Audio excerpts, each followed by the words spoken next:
한 주일 동안 잘 지내셨나요? 네, 벌써 10월도 끝을 향해 달려가고 있습니다. 다음 주면 벌써 10월의 마지막 주가 되겠네요. 연중 제30주일인 오늘은 전교주일로서 주님의 빛 속에 걸어가자라고 하는 제1독서의 말씀을 바탕으로 해서 전교란 무엇이며 우리는 왜 전교해야 하는가라고 하는 이야기를 좀 드려보려고 합니다. 어느 유명한 맛집 사진입니다. 뭐 대단한 거 파는 집도 아니에요. 유명한 고로케를 파는 집이에요. 근데 이 집이 수요 미식회라고 하는 아주 유명한 맛 기행 프로에 나온 이후로 아주 그냥 정말 호떡집 불난 것처럼 사람들로 문전성시를 이루고 있습니다. 많이 살 수도 없어요. 한 사람당 살 수 있는 개수에도 한계가 있고 줄 길게 들어서는 거 보이시죠? 이 끝에서부터 저 끝에까지 기본적으로 한 30분 이상씩은 저 추운 날씨에 부들부들 떨면서 저 고로케 하나를 먹겠다고 기다리는 모습입니다. 비단 고로케만 그러느냐? 그렇지 않죠. 우리들 사이에서 유명한 맛집으로 소문난 집은 대부분 저렇습니다. 1시간 기다리는 건 기본 중의 기본이고 2시간이고 3시간이고 기다리기도 하고 자리가 좁다는 이유로 합석을 시키기도 하고 어떤 때는 기껏 그렇게 기다려서 내 차례가 왔는데 금일제로 소진으로 영업 마감합니다 라는 메시지가 가게 앞에 붙을 때도 있습니다. 그럴 때는 정말 속에서 천불이 나요. 그럼에도 불구하고 그렇게 멀리 있기도 하고 사람들이 많아서 오래 기다려야 해서 불편하기도 하고 심지어는 시설이 낡아서 굉장히 불편하기도 하지만 우리가 저 맛집을 찾는 근본적인 이유는 아마 한 가지일 겁니다. 음식의 본질인 맛이 훌륭하기 때문에 저 어떤 고생들도 마다하지 않는 것이죠. 엄마 요즘 친구들은 근데 조금 기준이 다른 친구들도 있어요. 사람들이 많이 가는 유명한 집에 가서 인증샷 찍어가지고 내 인스타에 올려야지, 그래서 자랑해야지 라고 하는 친구들도 많습니다. 근데 정작 그런 집은 별로 맛은 그렇게 없었던 것 같은, 그리고 정작 본인도 거기가 음식이 어땠더라 물어보면 정작 기억을 못하는 경우들도 많죠. 아무튼 중요한 건 음식의 본질은 맛이 훌륭하다면 우리는 그 맛집은 얼마든지 기꺼이 수고와 고생을 하면서 갈 겁니다. 그런데 여기서 한 가지 근본적인 질문을 우리들 스스로에게 던지게 됩니다. 과연 오늘날 우리 교회는 신앙의 맛집, 기쁨의 맛집, 믿음의 맛집 되고 있는가? 라고 질문을 던진다면 너무나 서글프고 마음이 아프지만 그렇지 못하다라는 대답을 드릴 수밖에 없을 것 같아요. 요 모양 보이시죠? 그리스도의 십자가 새겨져 있는 이게 너무 좋은 거야, 이거 진짜 귀한 거야 라고 아무리 권해도 싫어요, 관심 없어요, 바빠요 라고 등을 돌리고 외면하고 다른 곳을 찾는 사람들이 점점 더 많아지고 있기 때문이죠. 왜 그럴까요? 왜 청년들을 비롯해서 많은 사람들이 오늘날 이렇게 자꾸 교회에서 멀어지고 교회를 떠나가고 있는 걸까요? 라고 여쭤본다면 제 탓입니다. 제 탓이 아마 가장 크지 않을까 싶고 또 한 가지는 우리 모두의 탓도 있을 겁니다. 무엇 때문에? 신앙생활이 얼마나 맛있게요를 못 보여줬기 때문입니다. 그렇죠? 그리고 예수님의 복음이 하나님이 너무나 우리를 사랑하시는 사랑과 자비가 가득한 분이시고 그런 분이 우리를 용서하시고 구원하신다라고 하는 그 복음이 정말 기쁜 소식으로 와닿지 않기 때문에 떠나가는 겁니다. 그냥 몸이 건조하고 지루하고 그냥 교회는 한 번 가면 목사님 떠드는 그 1시간 그냥 이렇게 가만히 있어도 되는데 성당은 뭔 놈이 그렇게 반응이 많은지 일어나다 그랬다가 앉아라 그랬다가 나오라 그랬다가 들어가라 그랬다가 노래도 시켰다가 어떤 날은 한국도 교회로 오다가 이런저런 상황들 안에서 매너리즘에 못 빠지고 제대로 된 기쁨을 못 느끼기 때문이겠죠. 살아야, 그리고 무엇을 위해 살아야 우리가 진정 행복할 수 있는지 그 참된 방향성을, 그 참된 목표를 우리들 내부 안에서 서로 알려주고 전해주는 사람들이 없기 때문입니다. 천주교회 입교해서 신앙생활을 처음 시작하신 분들이 가장 어려워하는 부분이 사실은 이거예요. 교회를 한번 가면 어머 성도님 오셨어요.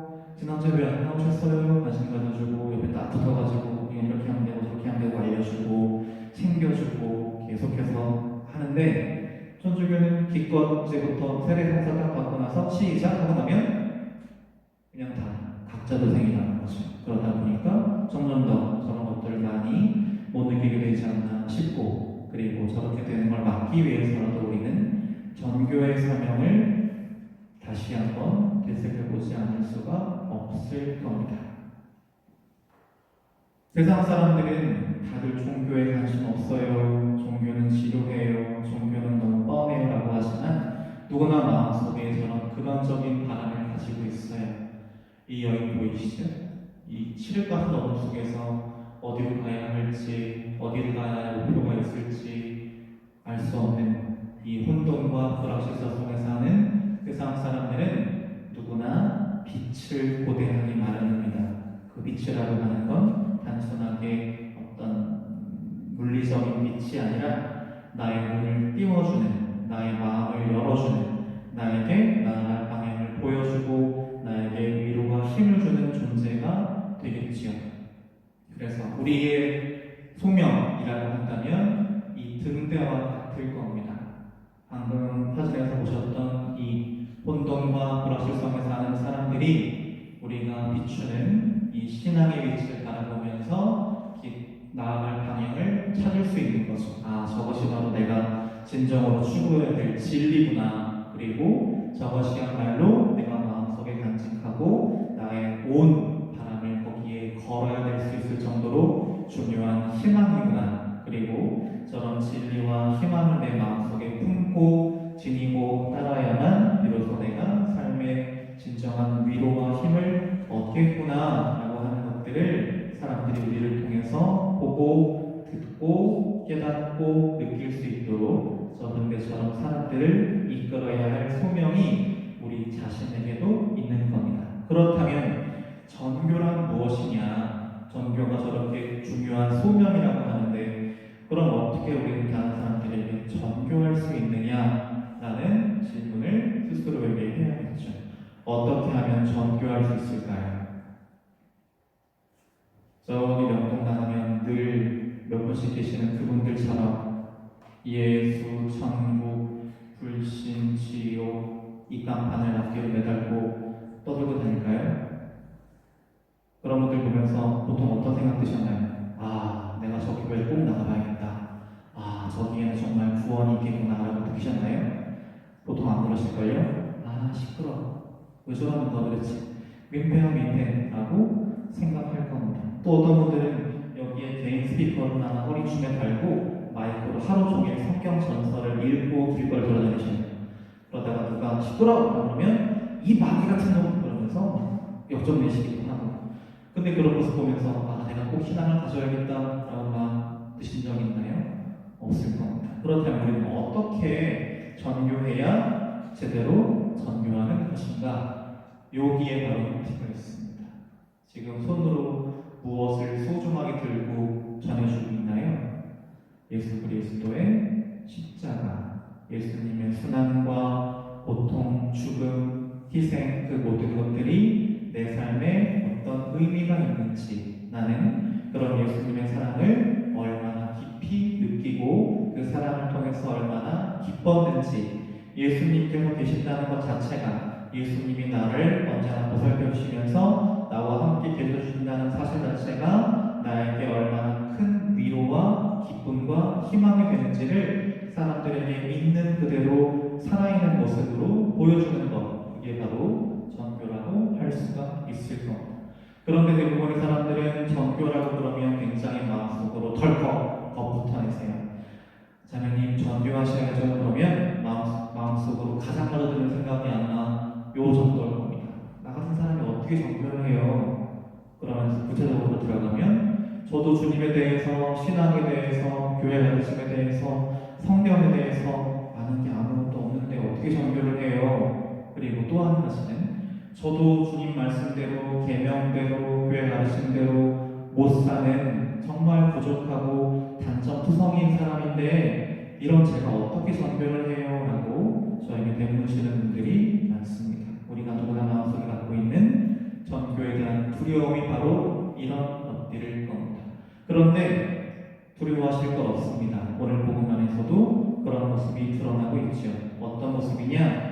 부활하신 예수님이 처음으로 제자들 앞에 나타나시는 발현의 순간인데 제자들이 어떻게 했다고 나오냐면 그들은 예수님을 뵙고 엎드려 경배하였다. 그러나 더러는 의심하였다라고 나옵니다. 3년이 넘는 시간을 예수님이랑 동거동락하면서 그분의 말씀을 그렇게 귀에 인이 박히도록 듣고 그분께서 해주신 기적들을 그렇게 수도 없이 시험했으면서 그리고 부활하신 예수님을 이렇게 지척에서 가까이에서 바라보고 있으면서도 예수님의 부활에 대해서 예수님의 존재에 대해서 의심을 품는 제자들이 있었다는 겁니다. 아니 보여요. 누가 제일 의심하는 것처럼 보이시나요? 저는 이 제자가 보여요. 저 머리 떨어져서 팔짱을 끼고 굉장히 무관심하다는 눈으로 바라보고 있어요. 그런가 하면 딴 얘기를 나누는 사람도 있고 옆에 있는 사람들이랑 그런가 하면 이런 사람도 있습니다. 초등부 친구들이랑 저 사람이 뭘 하고 있는가 해서 토기를 해봤더니만 뭐라 그랬게요. 초등부 친구들이 이 제자 뭐 하고 있다고 했을 것 같으세요? 우리는 보통 어른들의 시각으로는 엎드려서 경배하는 것처럼 보이잖아요. 초등부 친구들은 사람인지 귀신인지 확인하고 있는 거예요. 왜? 유령은 다리가 없으니까요. 그런 재밌는 대답들도 들을 수 있었습니다. 아무튼 중요한 건 심지어 제자들 중에서도 믿지 않는 사람들이 있었다. 그런데 그럼에도 불구하고 예수님은 그런 제자들도 다 똑같이 사도로 삼으셔서 복음 선포의 소명을 맡기셨더라라는 것이 중요합니다. 제자들의 그런 모습, 그 약하고 부족한 모습들마저도 있는 그대로 받아들이셔서 사도로 삼으신 그런 예수님의 마음이 저 안에서 드러나고 있는 것이지요. 우린 여기서 한 가지 중요한 것을 되새겨볼 필요가 있습니다. 나 같은 사람이 어떻게 해요? 나 정말 부족하고 약한 사람인데요 라고 하지만 때로는 나의 그런 불신이, 나의 두려움이 하느님 나라를 향해 나아가는 길이 되기도 합니다. 우리는 모두가 다 부족한 사람인데 모두가 엄친아처럼 탄탄대로만 걸어가면서 단 한 번의 실수도 없이 단 한 번의 잘못도 없이 처음부터 끝까지 완벽하게 갈 수 있는 사람이 과연 세상에 존재할까요? 그렇지 않을 거예요. 때로는 방황하기도 하고 엉뚱한 데 빠지기도 하고 여러 군데 헤매기도 하면서 가는 게 우리가 하느님 나라를 향해 가는 여정입니다. 그렇기 때문에 그런 나의 약함과 부족함마저도 하느님 나라를 향해 나아가는 굉장히 중요한 여정이 된다라고 할 수가 있겠죠. 또 한 가지는 나의 약함과 부족함이 나를 바라보는 누군가에게는 저런 사람도 열심히 생활하는데 나도 할 수 있어 라는 마음을 먹게 합니다. 그래서 그 사람으로 하여금 신앙을 갖도록 부추기고 격려하고 힘을 주는 역할을 내가 할 수 있는 거죠.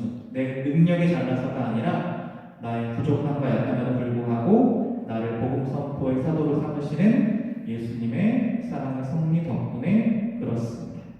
그래서 저는 전교라고 하면서 말씀드리는 것 중에 가장 자주 이야기하는 부분이 이거예요. 이게 어느 길인지 좀 아시겠어요? 어디 길일까요? 젊은 친구들도 많이 걷고 나이가 좀 드신 분들도 굉장히 많이 걷는 길입니다.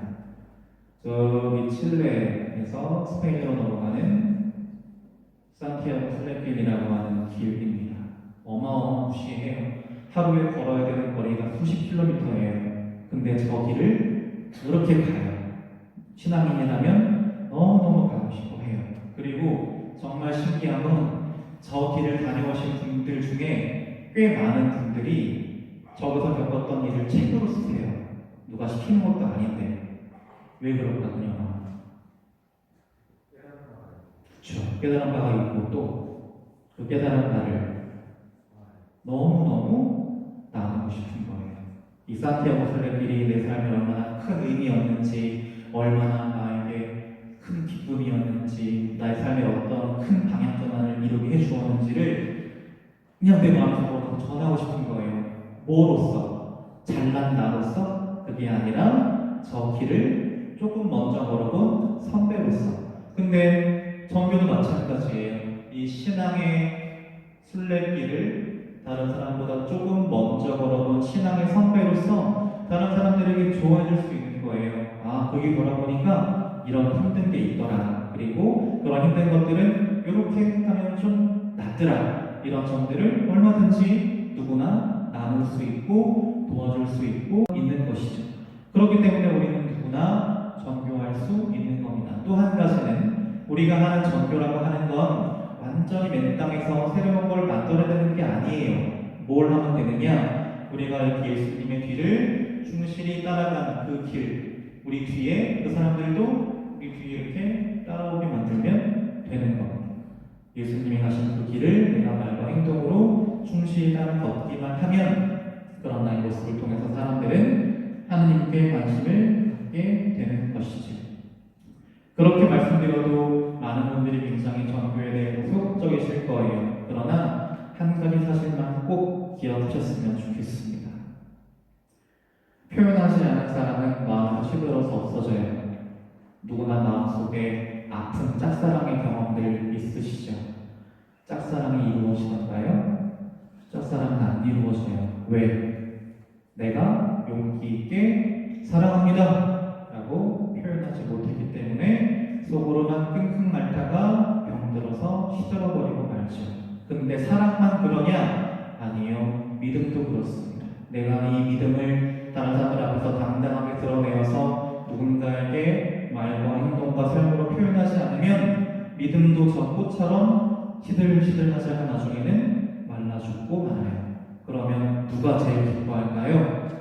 내 영혼을 지옥으로 끌고 갈 날만 기다리던 악마들만 좋아하겠죠. 그래서 우리는 전교라고 하는 게 얼마나 중요한지를 알았으니 나의 삶으로 모범과 선행, 자선과 나눔, 용서와 이해, 배려와 존중을 통해서 다른 사람들이 나를 보면서 아, 확실히 저 사람은 신앙인이라고 하더니 뭐가 나도 낫구나. 저런 사람이라면 나도 기꺼이 닮고 싶고 저 사람이 믿는 하나님이라면 나도 한번 믿어보고 싶다라고 할 수 있도록 우리는 누구나 전교를 해 나가야 할 겁니다.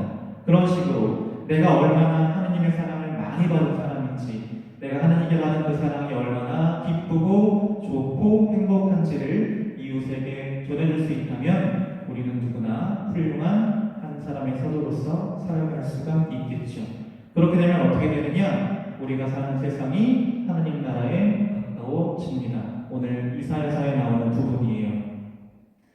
보통 이제 하나님 나라에 가고 싶으세요? 그러면 하나님 나라님이 완성된 상태로 존재하고 있고 나 하나는 거기에 가면 되는 거로 생각하셔요. 근데 예수님이 이루고자 하신 하나님 나라는 완성된 상태에서 나만 쏙 가면 끝나는 나라가 아니에요. 어떤 나라냐? 내가 지금 여기 있는 이 자리에서 나부터 시작해서 내 주변 사람들 하나하나를 바꿔가는 일이에요. 어떤 모습으로?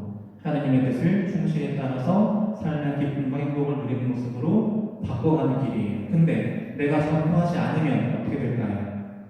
나만 그러고 있는 거예요. 외롭게. 저 사람들은 어둠 속에 갇혀있고 질투와 시기 속에 갇혀있어서 나도 힘들어요. 그렇기 때문에 나 자신을 위해서라도 우리는 꼭 전교해야 하는 것입니다. 그럴 때 우리의 신앙이 비로소 열매 맺습니다. 필리포가 한 사람의 사도로서 신앙의 열매를 맺었던 건 자기 신앙을 다른 제자들에게 전해서 그 제자를 예수님으로 끌고 온 다음입니다. 그래서 우리도 올 한 해가 이제 2달밖에 안 남았어요.